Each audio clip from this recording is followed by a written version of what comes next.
आदाब। आप सभी का इस्तकबाल है हमारे ख़ास प्रोग्राम हेलो परवाज़ में और मैं हूं आपके साथ तरन्नुम अली। आज हम बात करेंगे एक्जिमा की। एक्जिमा स्किन से जुड़ी एक ऐसी बीमारी है जिसमें मरीज़ लगातार खुजली और जलन से परेशान रहता है। कई बार तो मरीज़ के जिल्द पर घाव भी हो जाते हैं और हम इसे मामूली दाग समझकर इग्नोर कर देते हैं। ऐसा करने से एक्जिमा दूसरी बीमारियों में तब्दील हो जाता है। तो आज बात होगी एक्जिमा की और इस पर बात करने के लिए हमारे साथ हैं स्किन स्पेशलिस्ट डॉक्टर मंकुल गोयल। आपका वेलकम है हमारे इस प्रोग्राम में। नाज़रीन, आप भी हमारे इस प्रोग्राम में शामिल हो सकते हैं। हमारे नंबर्स लगातार आपकी टीवी स्क्रीन पर फ्लैश हो रहे हैं। हमारे नंबर्स हैं 012066933847, 012066933869 और 9205353184। इन नंबर्स पर आप हमें कॉल कर सकते हैं और एक्जिमा से जुड़ा कोई भी सवाल या स्किन से जुड़ा कोई भी सवाल हमसे पूछ सकते हैं। डॉक्टर मंकुल, जैसे मैंने कहा आज हम बात करेंगे एक्जिमा की। तो सबसे पहले एक्जिमा को समझना बहुत ज़रूरी है। एक्जिमा क्या है, क्यों होता है और इसकी पहचान कैसे करें, क्या सिम्टम्स हैं इसके? शुक्रिया। तो एक्जिमा जो है वो अगर हम समझें आम जनता की भाषा में, तो कहीं भी हमारे को सूखी चमड़ी हो जाती है और उसके ऊपर अगर बहुत खुजली होने लगे और फिर एक ड्राई लाल रंग का निशान हो जाए तो उसको हम एक्जिमा समझते हैं जी। तो ये जो एक्जिमा का पैच है ये तो एक कॉमन लैंग्वेज है, पर हमारे डॉक्टर्स की लैंग्वेज में हम इसको अलग अलग विभागों में बांटते हैं। पर किसी भी प्रकार की अगर कोई एलर्जी अगर हो रही है और वो एलर्जी चमड़ी पे बनी हुई है तो उसको हम एक्जिमा कहते हैं। वो जी। अंदरूनी कारणों से भी होती है और बाहरी कारणों से भी होती है, और कभी बहुत एक्यूट होती है, एकदम से होती है तो वो उसमें से पानी निकलता है, वेट होती है, लाल अच्छा। होती है, और जितनी वो पुरानी होती जाती है उतनी सूखी और ड्राई और उस पर पपड़ी जमती जाती है। तो एक्जिमा हमारी भाषा में एक ब्लैंकेट टर्म है, बहुत सारी अलग अलग तरह की एलर्जीज़ को कन्वे करने के लिए। जी, जैसे आपने कहा कि बहुत अलग अलग तरह की एलर्जीज़ होती हैं। आपने बीच में कहा कि इसमें ड्राइनेस हो जाती है, एक रेडनेस हो जाती है स्किन पर। तो इसी तरह के कुछ सिम्टम्स जो हैं वो सोराइसिस के भी हैं। तो एक्जिमा और सोराइसिस, इसको कैसे डिफरेंशिएट करें? देखिए, सोराइसिस जो है वो उसके पैचेस कुछ स्पेसिफिक जगह पे होते हैं, खास करके कोहनी पे होते हैं या नीज़ पे होते हैं, और सर के अंदर काफ़ी ज़्यादा होते हैं, और कई बार ये काफ़ी मिलती जुलती बीमारियां भी होती हैं, और कई बार एज स्किन स्पेशलिस्ट भी हमें दिक्कत होती है फ़र्क करने के अंदर। तो हम बायोप्सी का भी इस्तेमाल अच्छा। करते हैं जानने के लिए। पर कुछ सटल डिफरेंसेस होते हैं। जो सोराइसिस है उसमें पपड़ी ज़्यादा बनती है अच्छा। और बनती जाती है, हम अगर उसको खुरचना शुरू करें तो और परतें नई नई निकलती जाती हैं। तो ये एक और बिल्कुल सफ़ेद पैच हो जाना वो सोराइसिस की निशानी होती है। अच्छा। और ख़ास करके अगर सर पे भी है काफ़ी, एक्जिमा ज़्यादातर सर पे उतना नहीं होता है, तो हम कह सकते हैं कि सोराइसिस होने के चांसेस एज अ लेमैन ज़्यादा हैं। पर आप स्वयं इसमें डिफरेंस करना थोड़ा मुश्किल है। जब डॉक्टर्स देखते हैं तो हमें 90% ऑफ द टाइम्स हम क्लियरली बता पाते हैं। अच्छा। 10% केसेस में हमें भी ट्रबल होता है तो हम बायोप्सी का सहारा लेते हैं। अच्छा, एक कॉलर हमारे साथ जुड़े हैं हैदराबाद से, मोहम्मद अतीउल्ला। हेलो। जी जी जी, हेलो। बात कर रहा हूँ। हाँ हाँ मैडम। जी, देखिए वो बोलना क्या है? सबसे पहले आप अपनी टीवी की आवाज़ बंद करिए। जी जी जी, एक मिनट। जी जी जी, सवाल बताएं, क्या सवाल है? हाँ, सवाल ये है कि मेरे दोनों बाजुओं में दाहिने और बाएं तरफ, समझे, जी। तो बहुत दिनों से तकरीबन गुज़श्ता साल से समझिए ना, खुजली हो रही है, अच्छा। खुजली। और ये कुछ फोड़ा फुंसी नहीं, बस खाली खुजाता है और जलन मालूम होता है अंदर से, अच्छा। समझे। तो हम बहुत इलाज करा लेकिन ठीक नहीं हो रहा है, तो इसके लिए क्या दवा इस्तेमाल करें? जरा कुछ अच्छी दवा सजेस्ट कीजिए ताकि ठीक हो जाए। जी। सिर्फ आपको आपके बाजुओं पे होती है खुजली? के साथ साथ ये मेरे गर्दन के जरा ऊपर बालों के करीब है, बारीक पहले फुंसी निकले, उसके बाद जो है ना वो मोटा जख्म इख्तियार कर लिया वो। और वो जरा कम भी हो ही पा रहा था कि आजू बाजू 2-3 और निकल गए, समझे। फिर ये जो पेशाब की जो थैली है, पैसे के बाजू भी जो है ना, एक इसी बहुत बड़ा गड्ढा निकला था कुछ दिन पहले। उसमें से काफी तो खून पीप निकला, उसके बाद जो है ना वो ठीक हो गया। तो ये सिलसिला बंद नहीं हो रहा है ये जी। और सर में डैंड्रफ भी रहता है आपको? हाँ जी जी। ठीक। देखिए, ये जो प्रॉब्लम आप डिस्क्राइब कर रहे हैं उसमें शायद फंगस और एक्जिमा दोनों चीज़ें साथ में हो रही हैं। एक बीमारी जिसे हम कहते हैं सेबोरिक डर्मेटाइटिस, ये भी एक एक्जिमा का ही एक्जिमा की ही टाइप है, जिसमें एक नॉर्मल फंगस जो हमारी चमड़ी पे रहती है वो ज़रूरत से ज़्यादा बढ़नी शुरू हो जाती है। तो जब वो सर में होती है तो डैंड्रफ करती है और अमूमन वो जो है सर से निकल के गर्दन तक आ जाती है, कई बार बाजुओं तक आ जाती है और हमारा जो ग्रॉइन एरिया है वहाँ पे भी कॉमनली आ जाती है। तो इसमें जो है केवल एंटी एलर्जिक ही नहीं, साथ में एंटी फंगल का भी उपयोग करना अच्छा रहता है। अच्छा। और साथ में ये समझना ज़रूरी है कि क्यों हमारा चमड़ी पे फंगस बार बार उग रहा है। ज़रूर हमारे इम्यून सिस्टम में कुछ कमज़ोरी है, या तो कई बार प्री डायबिटीज़ लोगों को होता है या डायबिटीज़ होता है, उसके चलते, थायराइड के चलते, या उनका पेट में कुछ गड़बड़ हो, पचाने की शक्ति अगर कमज़ोर हो जाती है तो पेट में भी ज़्यादा फंगस ग्रो करने लगता है और चमड़ी में भी ज़्यादा फंगस ग्रो करने लगता है, तो उसके चलते भी हो सकता है। तो आप इन सब नज़रिए से देखिएगा, बाहरी तरह से भी और अंदर भी अपना चेकअप कराइए। अगर आराम से ठीक नहीं हो रहा है तो वो सब भी कारण हो सकते हैं। जी डॉक्टर मंकुल, ये जो एक्जिमा है क्या ये अलग अलग तरह का भी हो सकता है, इसके टाइप्स भी होते हैं? जी, बहुत अच्छा सवाल है, क्योंकि एक्जिमा जो है वो उसके बाहरी रूप भी अलग अलग हो सकते हैं। अगर हम कारणों की बात करें तो कारण के बेसिस पे डिवाइड करना ज़्यादा अच्छा है। कई बार एक्जिमा अंदर से ही बन के आ रहा है। अच्छा। कि हमारे शरीर में ही ऐसे पदार्थ बन रहे हैं जिसकी वजह से एक्जिमा निकल रहा है, बाहरी कारण इतने इम्पोर्टेंट नहीं है। कई बार ऐसा होता है कि एक्जिमा का कारण बाहर ही ज़्यादा है, जैसे सपोज हमने कोई आर्टिफिशियल मेटल का पहन लिया है जो हमें एलर्जी कर रहा है, या फिर कोई ऐसा कॉस्मेटिक यूज़ कर लिया है जो हमें कर रहा है, या फिर कांग्रेस घास है जो कि आमतौर पे खेतों में होती है जो लोगों को एलर्जी कर देती है, तो डिटर्जेंट्स हैं वो कर रहे हैं। तो बाहरी कारण की वजह से ज़्यादा हो सकता है या अंदरूनी कारण की वजह से ज़्यादा हो सकता है। ज़्यादातर दोनों ही चीज़ें मिली जुली होती हैं एक्जिमा के अंदर। तो इसको हम ज़्यादातर ऐसे कहते हैं एंडोजेनस एक्जिमा जो अंदर से ही बन रहा है, और एक्सोजेनस एक्जिमा जो कि बाहरी कारणों से आ रहा है जी। और जो बाहरी कारण है वो बहुत तरह तरह के हो सकते हैं। जी, बिहार से एक कॉलर हमारे साथ है, निशात।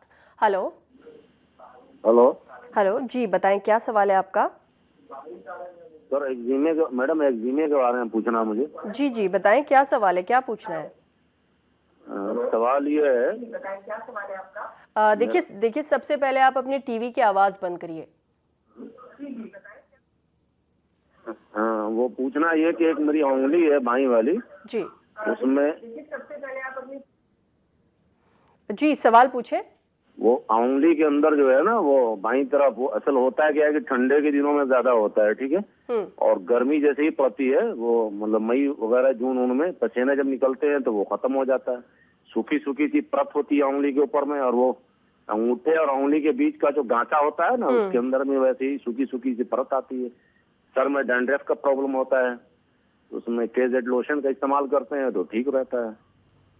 अच्छा, तो आपका काम क्या करते हैं आप?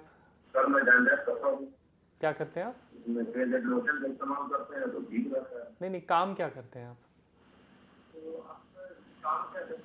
निशात साहब, आप काम क्या करते हैं? काम मेरा तो बहुत ही अच्छा है, क्योंकि वो ऑफिशियली वर्क है मेरा, समझा, तो लिखना पढ़ने वाला काम है, कुछ काम तो है नहीं। ठीक, मैं बता रहा हूँ। ठीक है। तो देखिए, ज़्यादातर जो लग रहा है कि आपके केस में जो हमने अभी बात की एंडोजेनस एक्जिमा, अंदरूनी कारण से ही एक्जिमा बन रहा है, और अमूमन जो है जिस तरह से उम्र बढ़ती जाती है तो उसमें कॉमन जगह जहाँ पे हो जाता है या तो हाथों पे या चेहरे पे, ये बहुत कॉमन लोकेशंस हैं। जो आपने बात कही कि सूखापन जो चमड़ी का है वो एक बहुत इम्पॉर्टेंट कारण है। जो चमड़ी है, जो भी इंसान जिसको एक्जिमा हो रहा है, हम या इन जनरल चमड़ी की बात करें तो चमड़ी को हम एक ईंटों की दीवार की तरह समझ सकते हैं। तो जिस इंसान को एक्जिमा हो रहा है उसकी जो चमड़ी है उसकी ईंटों की दीवार के बीच का सीमेंट कमज़ोर होता है। तो जो सीमेंट कमज़ोर होने की वजह से नमी आर पार बड़ी आराम से हो जाती है और बाहर की एलर्जी वाले पदार्थ अंदर बड़े आराम से चले जाते हैं। अच्छा। तो फिर जो है वो एलर्जी बननी शुरू हो जाती है। तो एक बेसिक चीज़ जो आप कर सकते हैं वो ये है कि इस बात को एक्सेप्ट करें कि बहुत सारे कारण, जिसमें अंदरूनी कारण जो हमने कुछ डिस्कस किए थे, विटामिन्स, बहुत सारी चीज़ों की कमी की वजह से और जेनेटिक कारणों से आपकी ईंटों की दीवार का सीमेंट जो है बीच में थोड़ा कमज़ोर है। तो उस सीमेंट को पूरी तरह से जब हम साबुन लगाते हैं तो वो और ज़्यादा कमज़ोर हो जाता है। सर्दी आती है तो और ज़्यादा कमज़ोर हो जाता है। तो ध्यान रखें कि आप साबुन का इस्तेमाल कम से कम करें, या करें तो नेचुरल साबुन भी आते हैं जिसमें केमिकल कम से कम हो, उसका इस्तेमाल करें जी। उससे वॉश करते ही उसके बाद कोई ना कोई मॉइस्चराइज़र इमीडिएटली लगाएं। अगर हमने उसको 2 से 3 मिनट दिया तो उतने में स्किन फट जाती है, उसके बाद आप उसके ऊपर मॉइस्चराइज़र लगाएंगे वो असर नहीं करता है। तो इसलिए ये ज़रूरी है कि आप कम से कम साबुन का इस्तेमाल करें और जब करें तो उसके बाद इमीडिएटली बाद आप मॉइस्चराइज़र लगाएं, सर्दियों के अंदर खास करके।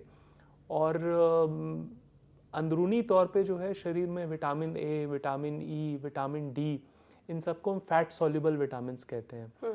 और ये विटामिन्स चमड़ी की इंटेग्रिटी के लिए बहुत ज़रूरी होते हैं। जिंक जो है वो कई बार जिन लोगों को हाथों पे एलर्जीज होती हैं उनमें कमी होती है उसकी, तो ये सब विटामिन्स लें।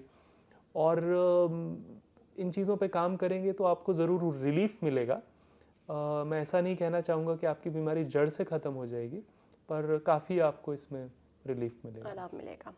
एक कॉलर हमारे साथ जुड़े हैं उत्तराखंड से, मकसूद अहमद। हेलो जी जी। हेलो हेलो जी जी, बताएं क्या सवाल है आपका? मेरा सवाल ये है, जो हमारे पास में हमारे रिश्तेदार है नौशाद भाई, जी। उनके जरा सर के बाल गिर रहे हैं। जी, हेयर फॉल हो रहा है। अच्छा। जी। देखिए, सर के बाल गिरने के बहुत सारे कारण हैं, ये अपने आप में एक अलग टॉपिक है। हाँ। और बहुत सारे कारण हैं, खाने पीने की कमियों की वजह से, टेंशन की वजह से, थायराइड की वजह से, अमूमन आयरन की शरीर में कमी होने की वजह से। तो बहुत सारे कारण हैं। किस तरह के बाल झड़ रहे हैं वो सब समझ के ही करना होगा। इस तरह बेहतर होगा जवाब कि देना आप थोड़ा, डॉक्टर के हाँ, पास जाएं और हाँ, उन्हें और दिखाएं उनको और इसकी दिखाएं। वजह हाँ, पता लगाएं कि क्यों बिल्कुल। ऐसा आपको हो रहा है। बिल्कुल। डॉक्टर बंकुल और भी बातें करेंगे एक्जिमा से जुड़ी हुई। नाज़रीन, आप भी हमारे इस प्रोग्राम में शामिल हो सकते हैं। हमारे नंबर्स लगातार आपकी टीवी स्क्रीन पर फ्लैश हो रहे हैं। फिलहाल यहाँ पर वक्त है एक छोटे से ब्रेक का।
ब्रेक के बाद एक बार फिर से आप सभी का इस्तकबाल है हमारे ख़ास प्रोग्राम हेलो परवाज़ में। और आज हमारे साथ हैं डॉक्टर मंकुल गोयल और हम बात कर रहे हैं एक्जिमा की। डॉक्टर मंकुल, हमारे साथ हैदराबाद से एक कॉलर जुड़े हैं, मोइज़। हेलो हेलो मोइज़, क्या आपको हमारी आवाज़ आ रही है? लगता है किसी वजह से हमारा इनसे रब्ता नहीं हो पाया। डॉक्टर मंकुल, जैसे किसी एक को एक्जिमा हो रहा है और दूसरे को एक्जिमा नहीं हो रहा है, तो ऐसा क्यों? क्या कोई ख़ास चीज़ है जिसकी वजह से एक्जिमा हो रहा है? देखिए, बहुत अच्छा सवाल है, क्योंकि यही जो हम बात अभी कर रहे थे कि स्किन ईंटों की दीवार की तरह होती है। तो ये जो सीमेंट कमज़ोर होना या बीच के दो जो हमारी स्किन छोटे छोटे सेल्स से बनी हुई है, तो उनके बीच के जो जोड़ हैं वो कमज़ोर होते हैं जिन लोगों को एक्जिमा की टेंडेंसी होती है। अच्छा। तो वो जोड़ कमज़ोर होने की वजह से ही जो है स्किन, जो कि पूरी तरह से एक बैरियर का काम कर रही है, जिन चीज़ों को केवल आने देना है उनको आने देना है, जिनको जाने देना है, तो वो पूरी तरह से बैरियर का काम नहीं कर पाती है, जिस वजह से उन लोगों को चमड़ी पे एक्जिमा और कई बार बार छींके आना या एस्थमा जैसी प्रॉब्लम्स भी उन लोगों को होती हैं। क्योंकि जिस तरह हमारी स्किन की परत है, वैसे ही हमारा जो सांस लेने के जो पूरा रेस्पिरेटरी ट्रैक्ट है उसका भी एक परत होता है। तो ये एक बहुत इम्पॉर्टेंट कारण है और ये ज़्यादातर लोगों में एक इसका जेनेटिक कंपोनेंट होता है कि वो जन्म से ही थोड़ा कमज़ोर होता है। अच्छा। पर हम इसको केवल जेनेटिक उस तक नहीं ले सकते, यानी जेनेटिक भी होता है और दूसरी तरह से भी हो सकता है। हर चीज़ जो है, जैसे हमारी स्ट्रेंथ्स भी हैं और वीकनेसेस भी हैं। तो हर किसी को कोई ना कोई वीकनेस होती है, पर उसको कॉम्पनसेट करने के लिए उसको हम बहुत कुछ कर सकते हैं अपने खाने पीने के द्वारा, और उसको हम और ख़राब कर सकते हैं अपने खाने पीने और सोच के द्वारा। तो उन चीज़ों का भी उतना ही इम्पोर्टेंट रोल है। जी। अच्छा, ये बच्चों में ज़्यादा होता है या बड़ों में ज़्यादा होता है? देखिए, बच्चों में इसको हम एटोपिक डर्मेटाइटिस के नाम से कहते हैं। बच्चों में ये कॉमन है और ये काफ़ी बढ़ता जा रहा है पहले के मुकाबले, क्योंकि बच्चों में मेरे ख्याल में पता लगाना थोड़ा मुश्किल भी है, क्योंकि आमतौर पर बच्चों को रैशेस होते हैं, तो वो रैश है या फिर एक्जिमा है, ये समझ नहीं आता। देखिए, बच्चों में अगर एक्जिमा हो रहा है तो उसकी कुछ क्लासिकल जगह हैं। अगर बिल्कुल छोटा बच्चा है तो उसके गाल पे होगा। अच्छा। उससे बड़ा अगर होता जा रहा है तो उसके फोल्ड्स में, जैसे कि यहाँ वाला जो एरिया है या घुटने के पीछे जो वाला एरिया है, वहाँ पे होने लगता है। जब बच्चा रेंगने लगता है तो उसके बाद उसको जो है शिन्स पे, थाई पे, ऐसी जगह पे भी होता है। और फिर अगर एक्जिमा ज़्यादा सिवियर है तो वो शरीर के बाकी एरियाज़ में भी आता जाता है। बच्चों में कई बार एस्थमा और एलर्जीज़ भी काफ़ी होती हैं, तो अगर इन चीज़ों से एसोसिएटेड है तो चांसेस हैं कि वो एक्जिमा ज़्यादा है। रैश जो है अगेन एक बड़ा ही इल डिफाइंड टर्म है। रैश जो है, अगर हम कहें कि कुछ हुआ और हमारे को 1 दिन में 2 दिन में ठीक हो गया, अच्छा। किसी कीड़े ने काटा या हमें कोई बाहर की किसी चीज़ ने परेशान किया और 2-4 दिन में अगर ठीक हो जाता है तो हम उसको रैश कहेंगे। पर अगर कोई चीज़ बार बार आ रही है या इन जगह पे हो रही है जहाँ पे हमने अभी बात की, तो ज़्यादा चांसेस हैं कि वो एक्जिमा है, और फिर उसको ठीक करने के लिए हमें ठोस कदम भी उठाने चाहिए। जी। बड़ों में जो है ऐसा ही होता है कि बचपन में इस तरह से शुरू होता है, और पहले के ज़माने में हम देखते थे कि 10-11 साल की उम्र पे बच्चे ठीक हो जाते थे। ये जो हम कह रहे हैं कि सीमेंट कमज़ोर होता था, जैसे ही आप टीनेज में आते हैं आपका बॉडी ऑयल ज़्यादा बनाना शुरू करता है, तो बच्चों का ठीक हो जाता था। पर आज की डेट में हम देखते हैं कि ज़्यादातर लोग अब ठीक नहीं होते हैं, क्योंकि हवा में पोल्यूशन है, स्ट्रेस है, खाने की क्वालिटी में जो प्रॉब्लम्स आई हैं, उस वजह से जो है आज की डेट में वो तब्दील हो जाता है दूसरे तरह के एक्जिमा में। अब हाथों में एक्जिमा होने लगता है लोगों को, या डैंड्रफ की बड़ी प्रॉब्लम लोगों को होने लग जाती है, या फिर पैरों पे एक्जिमा, या फिर आर्टिफिशियल मेटल से एलर्जी। तो ये सब अलग अलग दूसरे रूप ले लेता है। जी, जैसे आपने बताया कि ये एक तरह से तो जेनेटिक होता है, लेकिन कई बार किन्हीं चीज़ों से एलर्जी भी होती है। तो अगर हम इस एलर्जी की बात करें तो ये किन पर्टिकुलर चीज़ों से होती है? देखिए बहुत सारे केमिकल्स हैं हमारे एनवायरनमेंट में। अगर शुरू करें तो सबसे पहले जो आमतौर पे देखते हैं कि डिटर्जेंट्स हैं या सोप्स हैं, उनसे लोगों को बहुत प्रॉब्लम हो जाती है। एक्जिमा बन जाते हैं, पैचेस बन जाते हैं, बार बार उनको डिटर्जेंट पाउडर्स यूज़ करने पड़ रहे हैं। या फिर हेयर डाइज एक बहुत कॉमन कारण है एलर्जी बनने का। पार्थेनियम या कांग्रेस घास जो कि बहुत कॉमनली गांव में देखने को मिलती है, ये एक वीड है जो कि साथ में उगती है नॉर्मल पेड़ पौधों के साथ में। तो उसके जो हवा से उसके जो पोलन है वो जब आके टकराते हैं तो या फिर उसको हाथ से हम उखाड़ते हैं, जो हमारे किसान भाई हैं, तो उनको भी उससे एक्जिमा हो जाता है। इसके अलावा जो है कॉस्मेटिक्स एक बहुत कॉमन कारण है, लिपस्टिक्स और बहुत सारे, even for that matter sunscreens भी जो है कई बार उनसे भी एलर्जीज हो सकती है। परफ्यूम्स एक कॉमन कारण है, बहुत लोगों को छींके आती हैं, ये तो लोगों को मालूम है। पर कई बार उनसे भी एलर्जीज लोगों को हो जाती हैं। आर्टिफिशियल मेटल्स, खास करके मानसून के मौसम में आप कोई घड़ी पहनते हैं या कोई लेदर की चप्पल पहनते हैं या फिर कोई डाई वाली चीज़ पहनते हैं, तो जैसे ही पसीना आता है तो उसका जो केमिकल है वो उन चीज़ों से बाहर आके हमारी चमड़ी में आ जाता है और फिर रिएक्शन कर देता है। तो कई बार लोगों को लेदर से एलर्जी होता है। जो लोग कंस्ट्रक्शन में होते हैं कई बार उनको सीमेंट से भी एलर्जी होता है। इसके अलावा खाना, लोग जो हाउसवाइफ्स हैं जो घर में खाना बना रही हैं, बहुत सारी खाने की चीज़ें काटने से, कच्ची चीज़ों से, प्याज, गार्लिक, इस तरह की चीज़ें भी जो हैं वो कंट्रीब्यूट करती हैं इसमें। लिस्ट बहुत लंबी है और कहीं ना कहीं जैसा हमारा प्रोफेशन होता है, जो हम आमतौर पे कर रहे हैं उन चीज़ों से लिंक्ड होती हैं। और एक और इम्पॉर्टेंट बात यह है कि कई बार हम सोचते हैं कि इस चीज़ को तो हम सालों से करते आ रहे हैं, ये कारण नहीं हो सकता है। परंतु जो चीज़ें हम सालों से यूज़ करते आ रहे हैं बहुत कॉमनली उन्हीं से फॉर एग्जांपल कई बार हम हेयर डाई लगा रहे होते हैं, 10 साल हो गए लगाते हुए, कोई प्रॉब्लम नहीं कर रहा है, एक दिन हमें उससे खुजली होनी शुरू हो जाती है। तो ये तर्क अपने आप को मत दें कि मैं तो 10 साल से लगा रहा हूँ, ये नहीं है। एलर्जीज़ बनती ही धीरे धीरे हैं। हमारा सिस्टम उनको पकड़ना शुरू होता है, उनके अगेंस्ट एक एलर्जी का प्रभाव बनाना शुरू करता है और फिर धीरे धीरे करके वो रिएक्शन करता है। जी अच्छा, ये जो एक्जिमा है लोग इसको बहुत सीरियसली नहीं लेते हैं, डॉक्टर के पास तब जाते हैं जब प्रॉब्लम बहुत ज़्यादा बढ़ जाती है, घर पर ही जो घरेलू नुस्खे हैं उसका इस्तेमाल करते हैं। देखिए ये एक एटीट्यूड की भी बात है कि कई बार हम इन चीज़ों को उतनी इम्पोर्टेंस नहीं देते हैं। पर कोई भी चीज़ अगर हमारे शरीर में हो रही है, चाहे वो एक्जिमा है या कुछ भी है, उसका कुछ कारण है। और वो कारण जो है वो अगर हम समझेंगे और उस पर काम करेंगे तो हमारे को लाइफ के हर एस्पेक्ट में फ़ायदा होगा। और से फॉर एग्जांपल आपको मान लिया डाई से एलर्जी हो रही है और आप फिर भी उसके घरेलू नुस्खे करते रहेंगे तो आप अपने शरीर को भी नुकसान पहुंचा रहे हैं, क्योंकि डाई एक पॉइजन है जो कि आपके ब्लड से आपके सिस्टम में जा रहा है, पूरे सिस्टम में जा रहा है। बिल्कुल।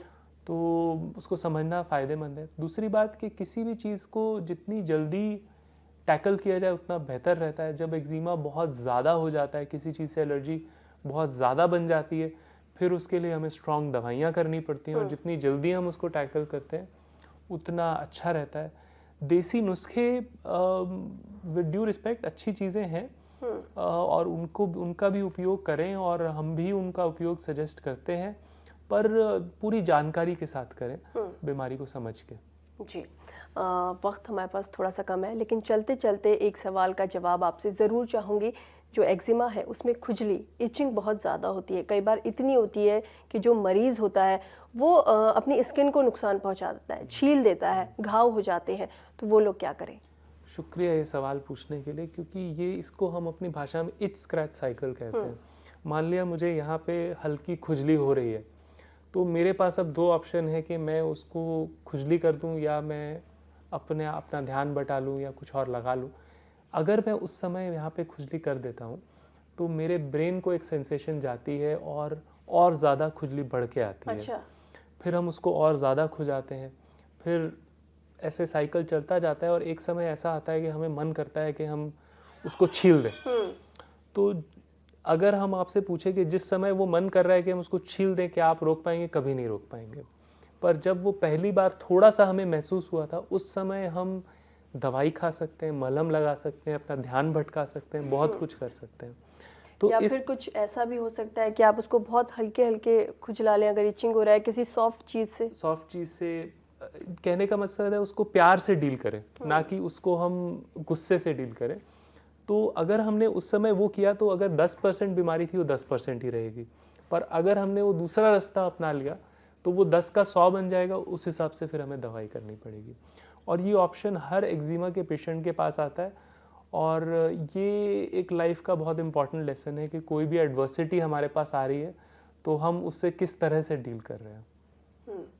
जी, अच्छा, चलते चलते आपसे एक और ज़रूरी चीज़ है, वो भी ज़रूर जानूंगी कि इसमें मौसम का कितना असर रहता है और जो हमारा खान पान है उसका कितना असर है। जवाब जल्दी से चाहूँगी। तो खाने की बात कर लेते हैं। खाने की चीज़ें जो हैं वो दो तरह से असर करती हैं। एक तो कुछ चीज़ें हमें खाते ही एलर्जी करती हैं, कुछ चीज़ें जो हैं वो हमारे शरीर में इमीडिएटली नहीं करती हैं, पर गर्मी बनाती हैं, पचती नहीं है और 3-4 दिन के बाद रिएक्शन करती हैं। जो इमीडिएट करती हैं वो कम होती हैं, मिर्च, मसाला, यानी यानी मौसम का असर भी होता है और खान पान का असर भी होता है। डॉक्टर मंकुल, आपका यहाँ आने के लिए और एक्जिमा के बारे में बताने के लिए बहुत बहुत शुक्रिया। कल हेलो परवाज में हमारे साथ होंगे डॉक्टर DK सिंह, जिनसे आप दांतों से जुड़ी बीमारियों के बारे में बात कर सकते हैं। फिलहाल हमें दीजिए इजाज़त, तब तक आप खुश रहिए, मुस्कुराते रहिए और सेहतमंद रहिए। आदाब।